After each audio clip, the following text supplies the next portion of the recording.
পাকিস্তান থেকে সিরিজের মাঝপথে দল প্রত্যাহার করে নিল শ্রীলঙ্কা।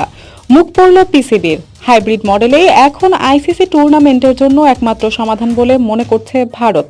পাকিস্তানের নিরাপত্তা নিয়ে প্রশ্ন তুলে আইসিসি চ্যাম্পিয়নশিপে দল পাঠাতে অস্বীকার করেছে বিসিসিআই।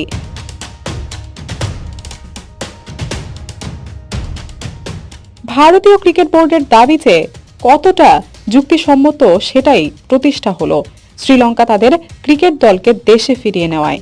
পাকিস্তানে ক্রিকেট দলের নিরাপত্তা নিয়ে আতঙ্কিত শ্রীলঙ্কা ক্রিকেট বোর্ড গতকাল রাতেই তাদের টিমকে দেশে উড়িয়ে নিয়ে গেছে।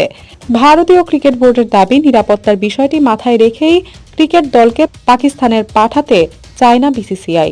এ কারণেই তারা চায় চ্যাম্পিয়নশিপ হোক হাইব্রিড মডেলে। সেক্ষেত্রে ভারতের খেলাগুলো রাখা হোক শারজায়, কিন্তু নিজেদের অবস্থানে অনড় পাক ক্রিকেট বোর্ড। তারা আইসিসির কাছে দাবি জানিয়েছে চ্যাম্পিয়নশিপ আয়োজনের দায়িত্ব পেয়েছে পাকিস্তান, সুতরাং এককভাবে তারা এই প্রতিযোগিতার আয়োজন করবে।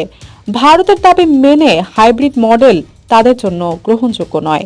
এমনকি নিরাপত্তা নিয়ে যে প্রশ্ন তুলেছে ভারত, সেটিও ভিত্তিহীন বলে দাবি ছিল পাক বোর্ডের। ভারতের দাবি যে ভিত্তিহীন নয়, আন্তর্জাতিক স্তরে সেটাই প্রতিষ্ঠা হলো শ্রীলঙ্কা টিমের দেশে ফিরে যাবার ঘটনায়। শ্রীলঙ্কা এ টিম এসেছিল পাকিস্তানে ওয়ানডে সিরিজ খেলার জন্য। 3টে ওয়ানডে ম্যাচের মধ্যে একটি ম্যাচ হবার পরই তাদের দলকে নিরাপত্তার কারণ দেখিয়ে দেশে ফিরিয়ে নিয়ে গেল শ্রীলঙ্কা। কারণ ইমরান খানের মুক্তির দাবিতে তার দল দেশ জুড়ে যে আন্দোলনে নেমেছে, সেই আন্দোলন এখন প্রশাসনের নিয়ন্ত্রণের বাইরে।